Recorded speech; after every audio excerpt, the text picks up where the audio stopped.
bismillahi rahmaani rahim alhamdulillahi rabbil alamin wassalaatu wassalaamu ala ashrafil anbiyaai wal mursalin sayyidina muhammad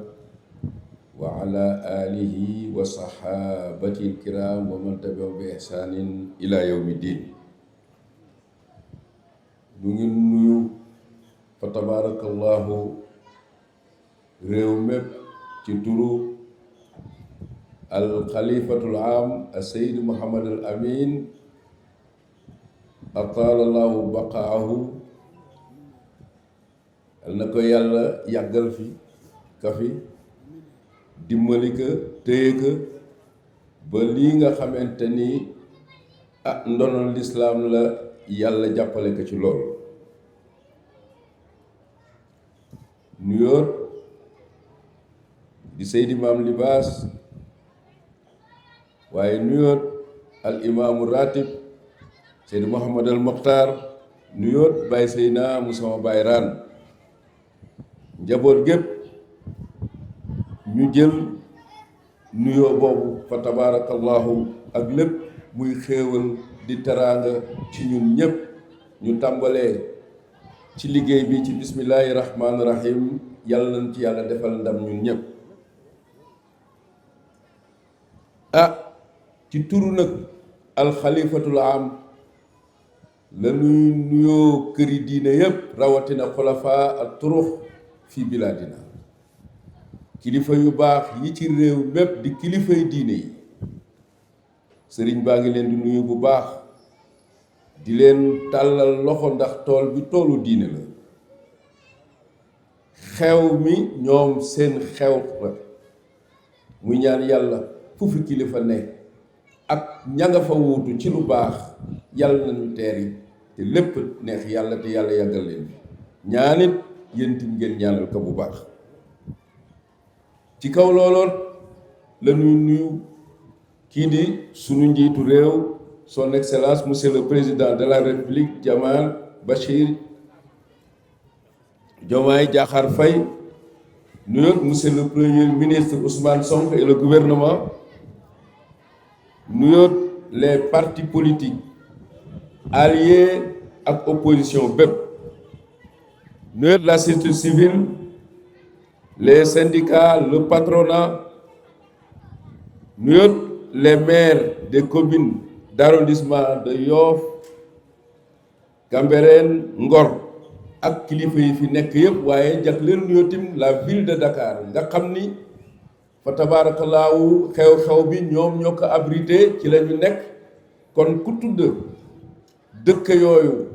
muy Yoff Baye Seyna nekk fi, Baye Seyna Samb, di Cambérène Baye du nekk fa di maire ba, di Ngor Mame Mëgëy nekk fa, waaye Abbas it nag di maire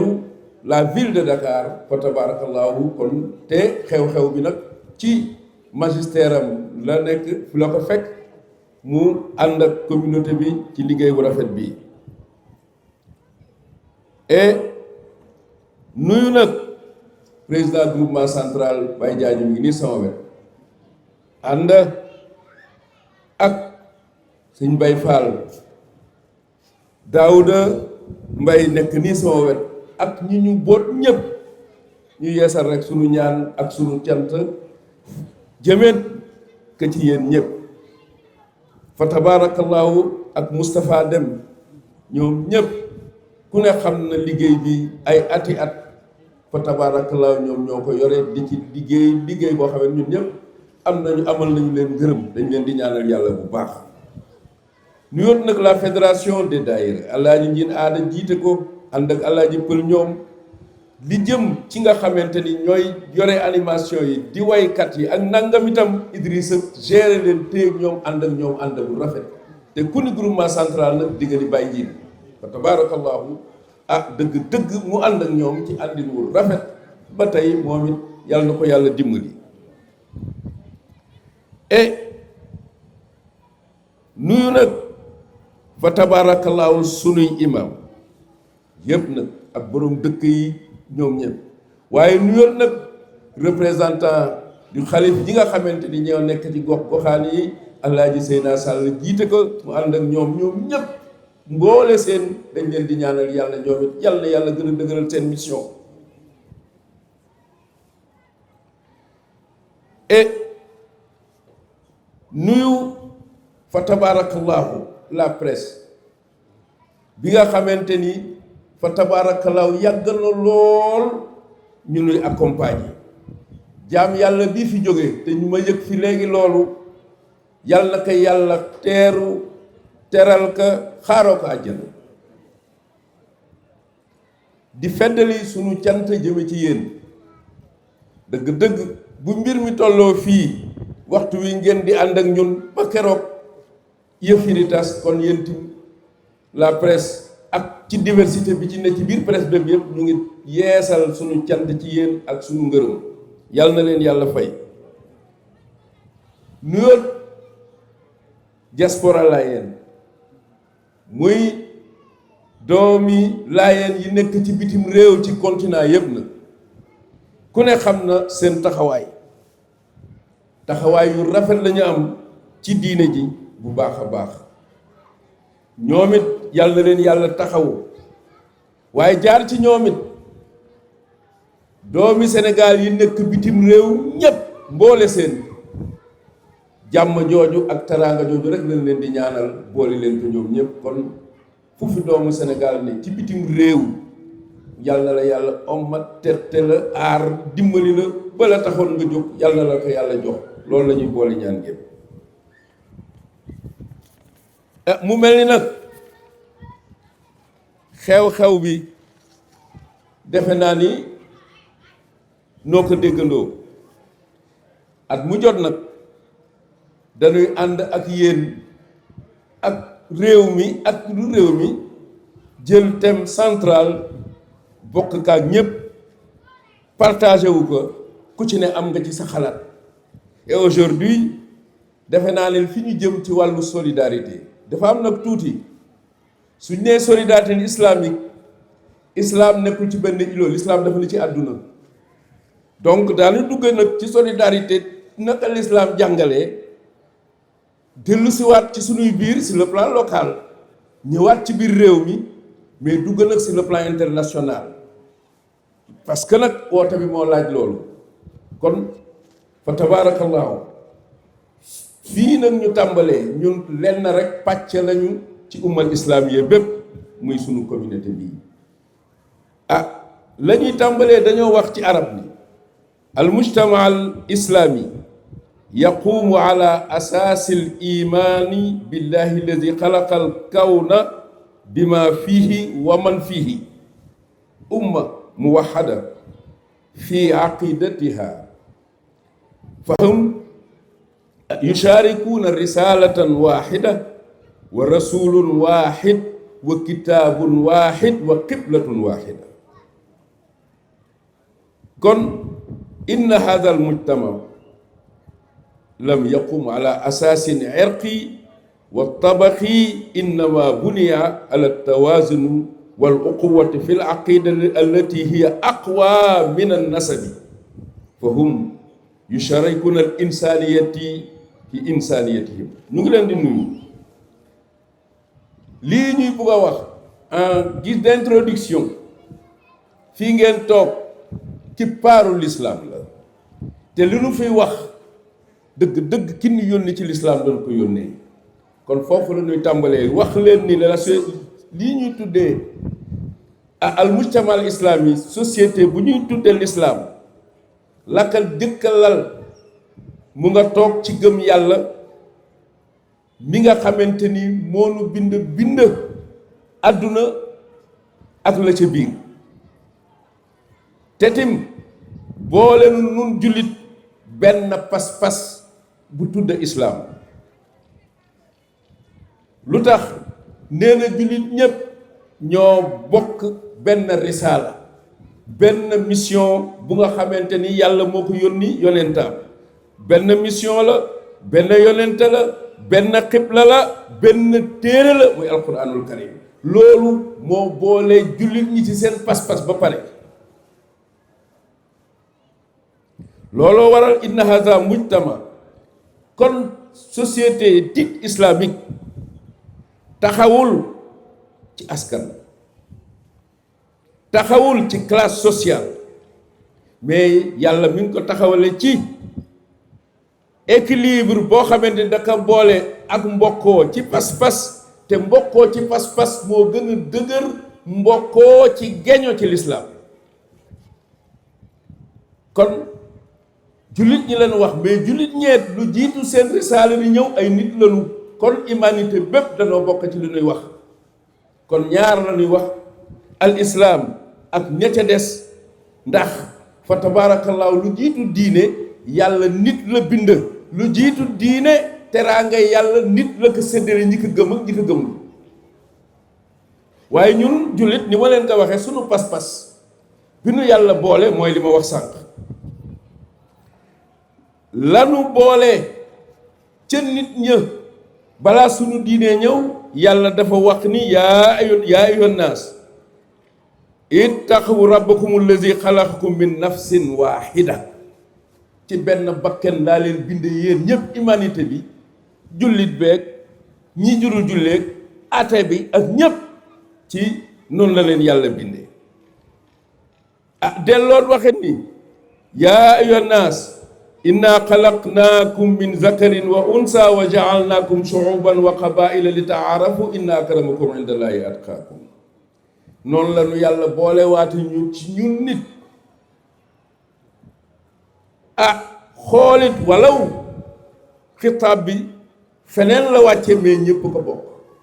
maa leen def ay xeet ak giir yu wuute, waaye ci looloot ni ngeen wuutee noonu la yàlla nangoo ngeen jëflante ci àdduna. jullit bi ci àdduna bu isolé boppam walla keneen du dem, keneen it du dem, àdduna jëlanteeg joxalante la. nee nañ leen fële barka démb bi sunu maam Ibrahima ñaanee yàlla ca Makka mu wàcce fa wërsëg, Ibrahima bëgg ko yamale ci ñi ko gëm, yàlla dañuy déedéet, wërsëg ci àdduna ñi ma gëm ak ñi ma gëmul laa koy boole. àllaaxira nag ñi ma gëmit moo wis leen jox leen seen bos. kon jullit bi mënu la isolé boppam ci àdduna, kon fu mu jëm. kon at takrimul ilaahi teraanga yàlla joojule mu defal doomu aadama moo jiitu li nga xamante ni moom la ñuy wax les droits humains, nga xam 18e siècle la, ay nit muy ay théorie ay doomu aadama, ba looloo waral tey ji àdduna bépp ci loolu la ñu sukkandiku, suñuy constitution sax moo ca ne. te ñaar moo am, lee nit moo ko saytu, révolution ay boroomi xam-xam rëddal leen teg ci, mais nit nag moom ses valeurs dafa judduwaaleeg moom. voilà la différence. nit bi mu nit tàpp ci suuf dafa ñëwaale ak ay valeur am.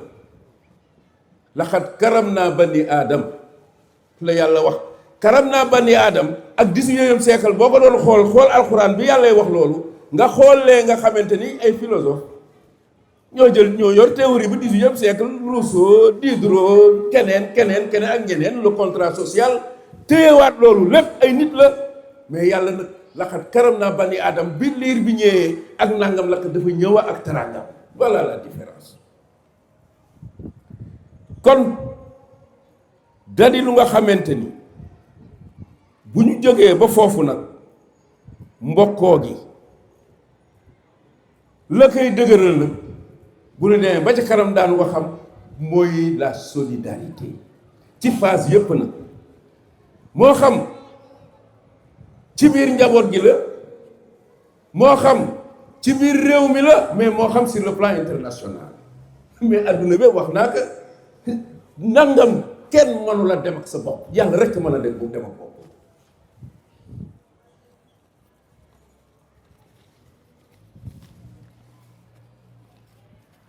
kon jullit ñi alxuraan dëggal ni pas-pas bu moo gën a dëgër geeñoo. looloo waral Seydina Limaamul Mahdi mii ngeen jàkkaarloo egsi dindi yëpp, dindi entrave yi yeewoon nit askan boddikonte ci xeet, jël lépp teg fa yàlla laay ba siiwe loolu. tey ñi ko bëggoon tudde ko delloo ko yàlla ñi ko bañoon it delloo ko yàlla ba tubaab bi nangool ko ak yàllam seen cri de ralliement laay alquran lan tanfaakum arxaamukum wala awlaadukum yowma alqiyaama yafsilu baynakum wallahu bima taamaluuna basir. kon yaakaar naa ne mbir mépp ci yàlla lay tàmbalee, ci moom lay demee. yàlla delluwaat al muminuuna wal muminaat baaduhum awliyaau baadin. kon bu nit ñëwee jël yàlla ñu partagé ru ko ñun ñëpp, ñun ñi ko gëm ci diine, jëlul kenn teg ci kaw kenn lu dul al miyaaru tam nit ña ñu ngay gënantee ca ragal yàlla naka bàyyi lay waxee ca ngaa xam. xanaa bu xëccoo bi nangam na ngeen fexe xëccoo jub te ragal yàlla. kon yaakaar naa ne jullit ñi fa tabaarakallaahu gënante maa la gën xeet, maa jóge fii, maay nangam fii, maay nang li ko gën a wóor jub te ragal yàlla. dégg nga la ca yonente wax mu ni laa yuminu ahadukum hatta yuhib li nafsi maa yuhib li xayrihi. ku ci ne la nga bëggal sa bopp mu ni na nga ko bëggal sa moroom ci yiw. dellu ci wàllu solidarité, masalul muminina fi tawaadim wa taatufihim wa taawunihim ka masalil jasadil waahid. fa tabaarakallahu dafa jël umma bi, jël nu ñun ñëpp, ku ci ne la ngay yëg naka keneen ka yëg, kooku waxin la. loolu lépp xeetu boole la, bennoo tàpp jël dénk yàlla. defe naa ne loolu la Seydina Limaamu def fii. moo tax bàyyi laay wax ca xutbaam ni uusikum an tajcalu baynakumul mahabbata fa inna ahlal jannati yataxaabuun. mu ni na yiw, na cofeel, na mbëggeel nekk ci seeni diggante ëllëg. fa tabaarakallaahu ñooña bëggante te yàlla rekk tax, fa tabaaraka ñooy dajewaat ëllëg ca yàlla, fa tabaarakallaahu ci ndàngam. delluwaat moom Seydina Limaam mu waral woote bi, mu ni maa ngi leen di digal ngeen tàppoo. al muminu alifun maalufun alayhi, hadis bu wóor la. jullit ak jullit dañuy tàppoo parce que li ñu bëgg a ñëw rek ci solidarité lañ jëm. mu ni ngeen tàppoo te ngeen dimbalante, wa taawanu alal birri wa taqwa la alquran wax. kon bu bàyyi laa ñëw ni wa tataawanoo ngeen dimbalante ba ngeen tàppoo, wa tatazaawaru te ngeen di ziyaarante, di demalante fekkante, dafay gën a dëgëral ay diggante nit. bu ñu tàppoo dimbalante di nemmikonte, wa tatashaawaru na ngeen di diisoo. te ku ne xam na diisoo la ca yàlla wax, dañu yonent bi wa shaawirhum fil amri, del diisoo ak ñoom. te yonent bi salaat yàlla moo ko wax wa in nu mu koy waxeeti, wa maa yantiqu anil hawa in huwa illa wahyun yuuhaa. mais teewul dañu ko nag del diisoo. mu dellu si ni li ñu ràññee jullit ñi wa amruhum shura baynahum, lépp lu ñuy def ñoom jullit ñi dañuy concerté wute di waxtaan. kon bu bàyyi lay waxee ni na ngeen tàppoo te na ngeen dimbalante te na ngeen di ziyaarante tey weccentey xalaat, mu ni loolu mooy jur wa tataxaabu fillahi wa rasulihi fi kulli waqtin wa saati. gis nga dafa am loo xamante ni ay barrière la yu nit ki di dindi. moom moo waxoon nit na ngeen rafet njort ci jullit bu ngeen gis, neewul ci laayeen bu ngeen déedéet. bàyyi lay di waxe noonu. ba mu waxee ci xiilaa xaala, muy loo xamante ni mën naa jur ay fitna, ba mu koy tëj na ni nan def na njort yi rafet ci bépp jullit bu ngeen gis. kon nun bu ñu toogee fii tey, këri diine yi macha allahu, parce que foofu lañ koy misaale, suñu réew moo tëddee ni mu tëddee ci lu baax. te léppit nag di ak mbokk ci diine ba noppi bokkaat réew. tant que règle bii mi ngi dox, nit ñi di nemmeekonte, di dimbalante, di waxtaan, di ziyaarante, saay-saay du gaaw a man ci ñoom dara loolu lay jëriñ.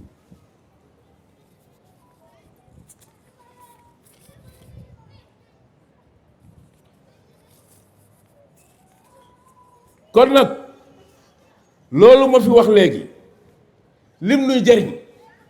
du ni yéen ngay dégg ma wax alquran andi hadis du loolu rek. gis nga loolu nuy wax bu mu doon théorie naka nit ñi dundee naka jullit ñi dundee. xam nga yomb na lool nga naan wa taawanu alal birri wa taqwa waxtu wi bi nga koy wax yaa nga dëkkanoog nit amul lu mu lekk te xam nga ko. sur le plan international bu ñu waxee dañu wax sànq ni ummal islamiya est-ce que jullit ñi ñu ngi haqiqatan ñu ngi dimbalante seen biir wala déet. voilà mooy problématique bi am. ay alxuraan de wa taawanu alal birri wa taqwa la wax. ñee danoo am bay tuurule ñette des amuñu dara te seen diine moo leen sant ñu def loolu mais defuñu ko. wala def la boo xamante ni nga jël pusa sànni ci géej la. et loolu nag buñ ci jëmee yii ngay dégg yëpp ci le plan par exemple économique wala ndàngam am na loo xamante ni ku nekk xam na la pauvreté ni mu def tey waxuma la ci sunu société yi mais sur le plan international. azakat bi ñuy wax da di dariba impôt la te ci wàllu économie wala feneen boo ci wàllu redistribution des revenus et finalement loolu dafay indi lu am solo équilibre la war a jouer ci sunuy société sinon mu jur leneen loolu lay jariñ du ni rek góom boo jël comme ni ma koy waxee at mu jot nga jël microcrobe def ko fa du gaaw a wér. donc nangam en tant que nangam war nañ ko repenser waat ba nga xamante ni azakat day créer richesse en même temps di atténuer les inégalités mais en même temps di créer richesse foofu la jëm.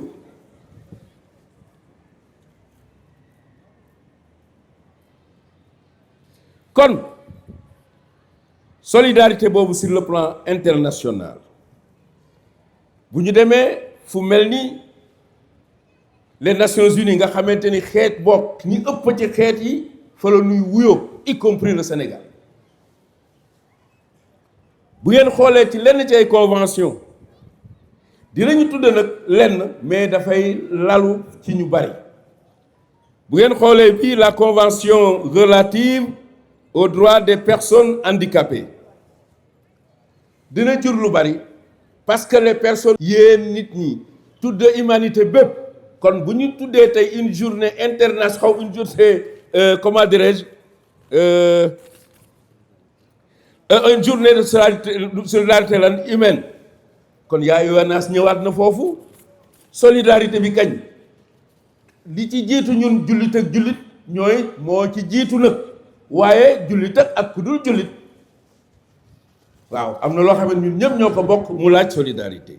principe bi am ci journée boobu ñuy def at mu jot objectif yi mooy reconnaître les valeurs universelles de la solidarité. kon l'islam jël na wàllam en résumé mais la communauté internationale est également représentée par les Nations Unies ci convention moo fi sànq amaat lii nga xamante ni décembre bu jot le 20 ñu célébrer ko ba taxawal ci benn fonds mondial boo xamante ni PNUD programme des Nations Unies pour le développement ak ñoom ñoo ko bokk. donc loolu lépp lan moo ko waral pour l'éradiquer ou l'éradication de la pauvreté mais adduna bi ci inégalité yi fin wu ñu yëpp ak finalité bi mooy fexe ba nit ñi ci wàllu solidarité ñu atténuer yenn inégalité yi boo demee suñu constitution yeeg nga dem feneen yëpp bind nañ ko bi lu ne mais lii nag ci àdduna sépp la yonent bi sallallahu alayhi wa sallam bokkoon na ci ñaani fajaram day muslu yàlla ci ñàkk nee na ñàkk mën naa xëy ba def nit yéefal kon c'est important donc les personnes d'accord vulnérables handicapées physiques et mentales certes waaye defe naa ni am na ñoo xam ne ñu ngi ak seeni cër ñu ngi ak seeni lépp mais seeni poos fuq amuñu dara amuñu dara warzuq ahlahu min as-samarati la Ibrahima ñaan yàlla ca mag ba mu ñaanee yàlla ñaan yàlla yonent bi juddu ci moom parce que ci Ismaïl la yonent bi jógee te ñaanam wab'as fihim rasulan la wax waaye xam na ni nit ak kese dem mu geesu ni yàlla nag andil ngenu loolu waaye amal loo def ci poosu gaay moo tax mu ni warzuq ahlahu min as-samarati waaye ba mu ci ñëwee teg nangam def exception yàlla bañ ñi nga jox leen ñi la gëm yàlla ni ko déedéet ñi ma gëm ak ñi ma gëmul ci àdduna maay rahmaanu maay rahim ñëpp lay xéewal àllaaxira nag ma xéewalal leen kon finalité bépp ci lii mooy construire un monde plus équitable moo waral loolu lépp ñu koy wax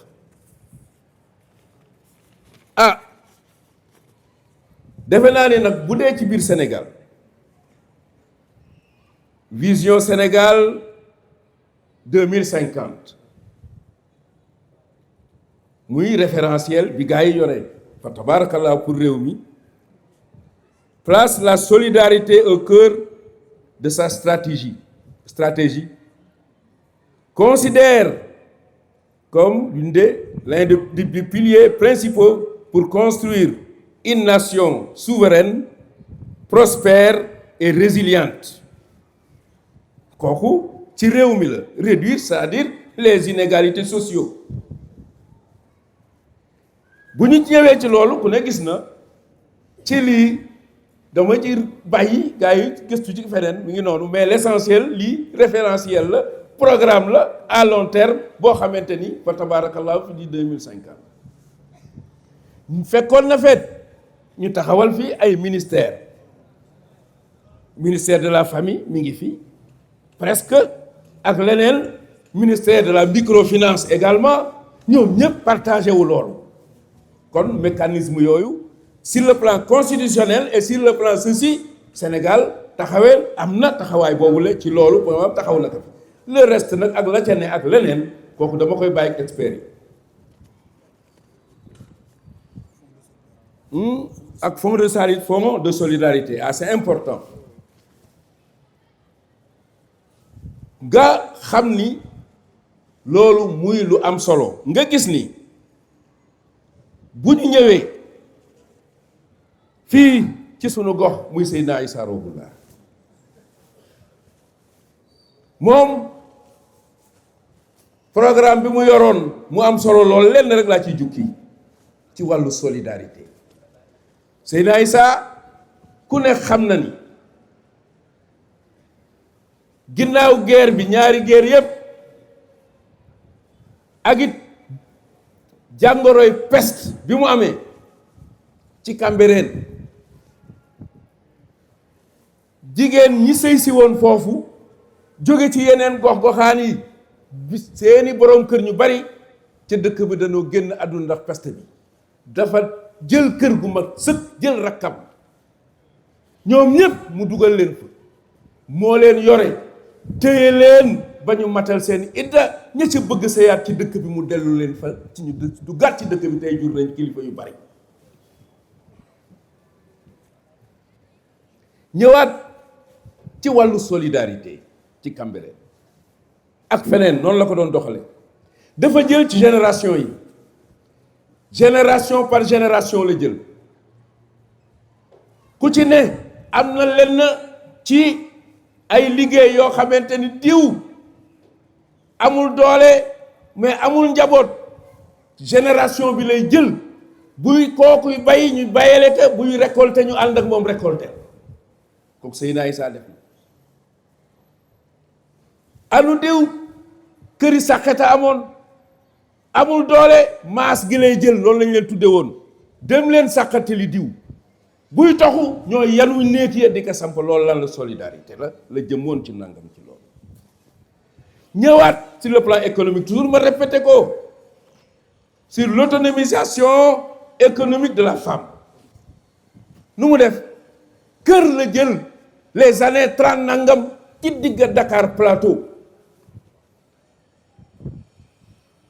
Autonomisation yi yëpp sur le plan international jëlal les années 90 jëm kaw la yàggul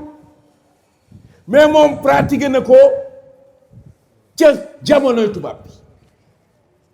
jël jigéen ñooñu tey jigéenu banlieue bi mettre à leur disposition këram ci digg Dakar Plateau jigéen ñi fii lépp lu nga xamante ni ci àll bi fi mbay ne bu mag ñi bàyyi ba pare commercialisation bi jigéen ñi ñoo ko mas a yor ñun suñuy jigéen danoo mas di liggéey ñoo ko daan yor looloo waraloon ñoo marché Kermel bi tubaab yi yoroon ëpp fi nangam ñoom ñoo fa nekkoon ak marché Sandaga jigéenu banlieue bi la woon yépp ci Seyna Issa këram la mettre à leur disposition jigéen ñooñu dañ daan am ci lu ñuy liggéey et participer ci seeni kër. kon lan mooy autonomisation teewul ñu am seen place ci jàkka ji donc dafa taxawal une société équilibrée liggéey ak ndàngam ak ndàngam ak ndàngam te bi ci gën a am solo balaa may ñëw ci défi yi fi laay tëjee bu ngeen xoolee ci feebaru peste bi Seyna action citoyenne ak Seyna Issa ni mu taxawee ci diine ak solidarité kii tubaab bi ñoo ko bindal seen bopp muy une correspondance bu nga xamante ni ki nga xamante ni moo newoon fii tey ci Ndakaaru ñu koy wax administrateur colonial bi fi nekkoon moo def leen en 1919 adressé que les autorités françaises compétentes ci boobu jamono bu ngeen dégloo ci lettre bi kooku yónnee dafa wax ni en 1919 il a organisé bi maanaam Seyna Issa spontanément et avec ses propres moyens un camp de ségrégation dès l'apparition de la peste à Cambérène mais kii 1919 non seulement xamoon na moo taxawal cas de xamoon naat lu nekk ci nangam déjà Cambérène 14 la ko jële Fadia andi ko fii peste bi moo taxoon bii nag yamu ci woon pour les autorités coloniales na aha dafa kon yaakaar naa ne ci wàllu citoyenneté ak ci wàllu comment dirais-je solidarité lii lenn la ci ay nangam ci sur le plan fii tey ci communauté bi ak yeneen ak yeneen kon nag lii gën a doy waar fu may tëjee mooy ces défis là les défis contemporains yaakaar naa ni ku xool adduna bi fii ñu toll li ci ëpp solo wax naa sànq la pauvreté et les inégalités ba tey gars yi àggagul fa sur le plan international fa laa jëm les défis contemporains parce que yi ci ne yëpp daf ñu laalaat sur le plan interne yéen gis ngeen migration clandestine xool ngeen li nga xamante ni moo jëm ci wàllu violence nga xam ni extrémisme mi ngi fii jur terrorisme mais extrémisme nag bu ko kenn xool 100% ci l'islam am na ci diine yu bari nag xam nga ki taxaw jël alxuraan di saw ci kawam ak di ko xotti bokk feneen boo bëggee nag xool extérieur ni jullit ñi rek la da ngay wax lu la neex déedéet mais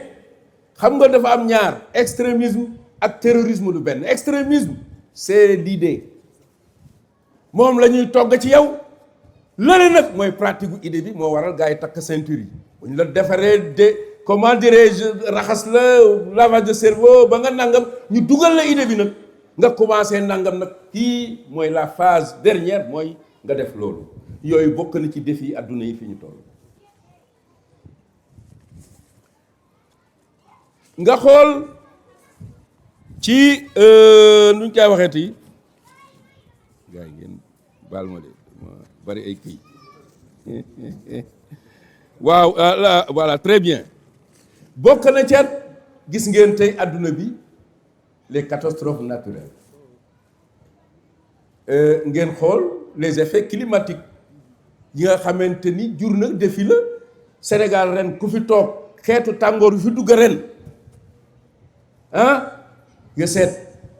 yooyu bokk na ci défi adduna Sénégal ak pour Sénégal mu laaj une coopération et en même temps solidarité internationale bi COP nangam yi ku ne gis na ni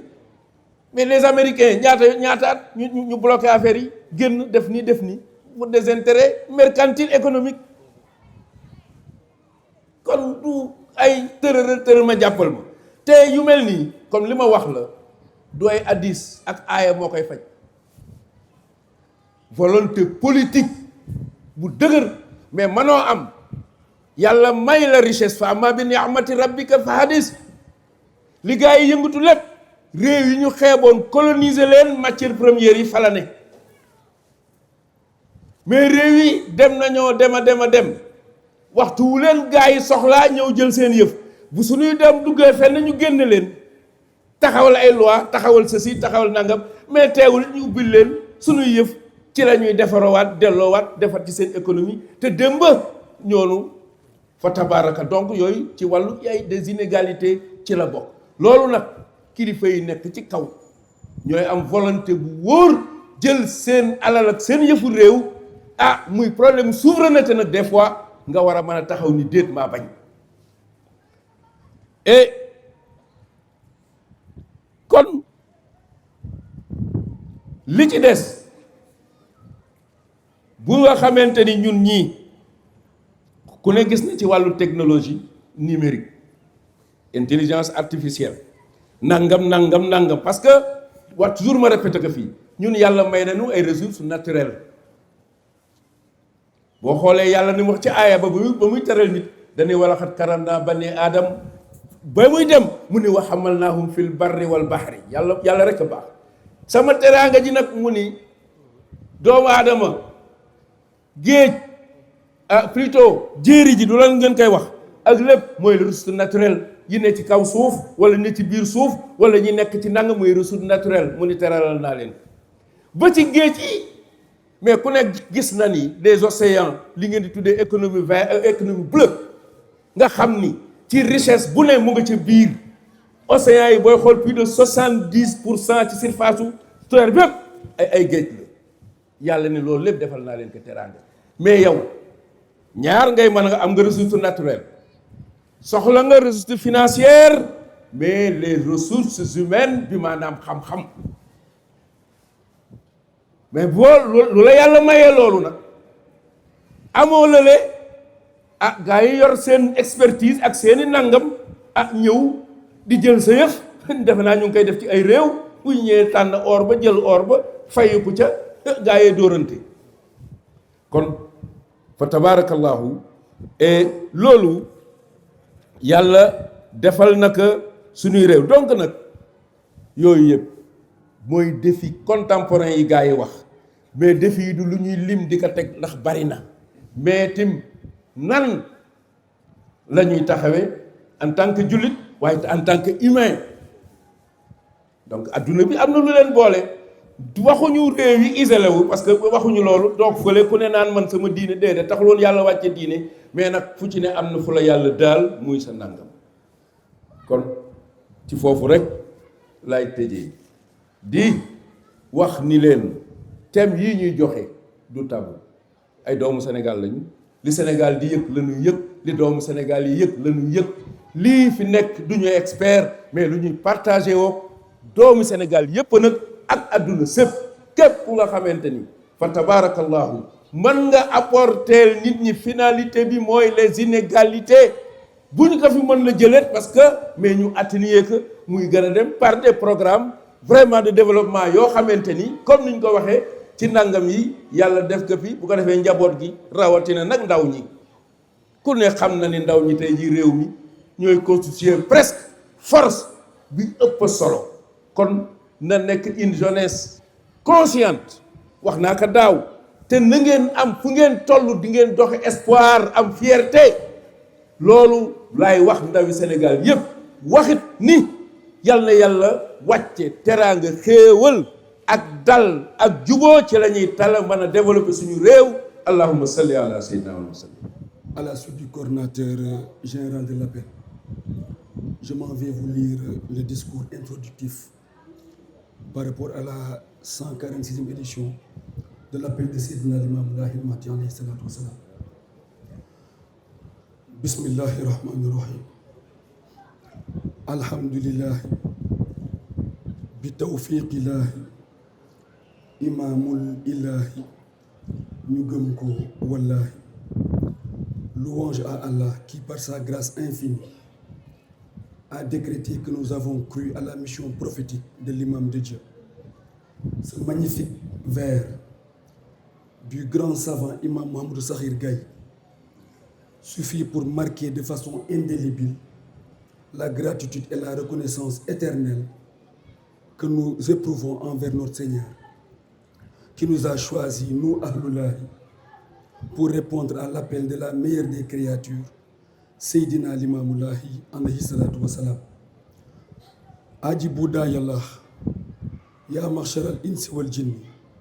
inni rasulullahi ilaykum Seydina Limamou Laye al-Mahdi sallallahu alayhi wa sallam proclama partout qu'il était investi de la mission de prophète, messager de Dieu, et se mit à enseigner des conceptions et pratiques cultuelles qui à l'époque étaient révolutionnaires, mais pourtant d'une parfaite orthodoxie religieuse. Ce message a été brillamment porté par les différents khalifes qui se sont succédés à la tête de la communauté Ahlullahi, de Seydina Issa Rouhou Laye à Seydina Mohamed Amin Laye, l'actuel khalife. Que Dieu lui accorde une longue vie et l'assiste dans sa mission sacerdotale par la baraka de son illustre grand-père, Seydina Limamou Laye alayhi salatu wa salam. Pour cette première édition sous son magistère, les cérémonies sont prévues pour le premier jour, le lundi 19 janvier 2026 à Cambérène, devant le mausolée de Seydina Issa Rouhou Laye alayhi salam, dans la matinée, et à la grotte des Almadies à Ngor dans l'après-midi. Le deuxième jour, le mardi 20 janvier, elles se dérouleront à Yoff Layène le matin avec la cérémonie du Yor Yor et une cérémonie officielle dans l'après-midi. Ces grands moments de communication et de ferveur devront contribuer à ressourcer les fidèles ainsi que l'opinion nationale et internationale sur le plan religieux, aussi bien sur le plan religieux que celui du civisme, de la citoyenneté, de la paix et du développement et de la stabilité politique et sociale. Justement, le thème choisi cette année est la solidarité islamique face aux défis contemporains. Il faut d'emblée affirmer que la solidarité est un principe fondamental en islam. Dieu exhorte les musulmans à s'entraider dans la sourate Al-Maïda au verset 2 « Wa ta'awanu 'alal birri wa taqwa » Entraidez-vous dans l'accomplissement des bonnes œuvres et de la piété. Les modalités concrètes d'application sont diverses et variées, concernent de façon non exhaustive la zakat, l'aumône, qui sont des mécanismes de réduction des inégalités, mais également le soutien moral, l'empathie, la manifestation de l'amour entre les croyants, qui sont de puissants leviers de stabilisation psychologique. Cependant, il faut dire que cette solidarité est mise à rude épreuve de nos jours par des maux et défis contemporains, comme l'a dit tout à l'heure le coordinateur, qui ont pour nom individualisme exacerbé, égoïsme à outrance, cruauté et méchanceté au niveau des individus, mais aussi au niveau international, avec des concepts d'extrémisme sous toutes ses formes, avec des soubassements d'intérêts géostratégiques et économiques, et en toile de fond un développement exponentiel des réseaux sociaux. Les échanges présentations et débats au niveau des télévisions, radios et sur les réseaux sociaux, animés par la commission scientifique, permettront d'approfondir ce thème et prouver s'il en est encore besoin son intérêt et sa pertinence. Sur les préparatifs, d'ores et déjà, les travaux préparatoires ont été engagés suivant la vision déclinée par le Khalif Seydina Mohamed Amin Lahi et les orientations du coordinateur général de l'appel, Seydina Issa Lahi, ici présent. Sous son autorité, le bureau du groupement central des Layènes, en relation avec la fédération des Daïra, les commissions mises en place, les associations phares de la communauté, s'est alors organisé en vue de la réalisation des objectifs. À cet égard, à la suite de la remise des lettres fixant le montant des contributions pour chaque localité, les représentants du Khalif et la communauté Ahloulahi se sont mobilisés pour une réussite éclatante de la journée de collecte qui s'est déroulée le dimanche 7 décembre dernier à Cambérène, avec une participation exceptionnelle de Cambérène que nous remercions vivement. Les préparatifs de cette année ont été également marqués par l'organisation d'abord d'un CDD sous la houlette du préfet de Dakar et ensuite d'un CRD sous la conduite du gouverneur de Dakar en présence du coordinateur général et du comité d'organisation le lundi 29 décembre 2025 qui ont permis d'identifier les besoins dans tous les domaines avec des assurances pour une satisfaction optimale. Il importe aussi de signaler que tous ces besoins dégagés par le comité d'organisation sont synthétisés dans un document d'expression des besoins qui fera l'objet d'une évaluation lors d'une réunion nationale qui sera présidée incessamment par M. le ministre de l'Intérieur et de la Sécurité publique. Cette réunion nous permettra de faire le point sur l'ensemble de nos besoins et préoccupations pour un bon déroulement de l'appel. En attendant, nous travaillons en étroite collaboration avec le commandement territorial et les différents services impliqués. Par ailleurs, je voudrais également mettre en exergue, pour s'en féliciter, une nouvelle approche décentralisée de l'organisation permettant une meilleure implication des collectivités décentralisées concernées. La réunion inédite de suivi des engagements de la ville de Dakar, qui s'est tenue le mercredi 31 décembre dernier, à la salle de réunion du Préau ici à Yoff, ainsi que les différentes rencontres avec les maires de Yoff, Cambérène et Ngor, que nous remercions tous au passage, sont à cet égard illustratives. Pour terminer, je voudrais, au nom du président du groupement central, El Hadj Amadou Diadio, ici présent, au nom du coordinateur général de l'appel et au nom de tous les membres du comité d'organisation, prier encore une fois pour l'âme du défunt Khalif, Seydina Mohamedou Makhtar Lahi, un ascète d'une sobriété et d'une humilité exceptionnelle qui avait de grandes ambitions pour la communauté. Que Dieu l'agrée et sanctifie son secret par la baraka de son illustre grand-père, Seydina Limamoulahi alayhi salatu wa salam. Qu'Allah le Tout-Puissant nous accorde le salut et la paix, qu'il nous guide dans le droit chemin et nous mène vers la réussite de l'organisation de la 146e édition de la commémoration de l'appel de Seydina Limamoulahi al-Mahdi alayhi salatu wa salam. Amin. Je vous remercie de votre aimable attention. Merci beaucoup.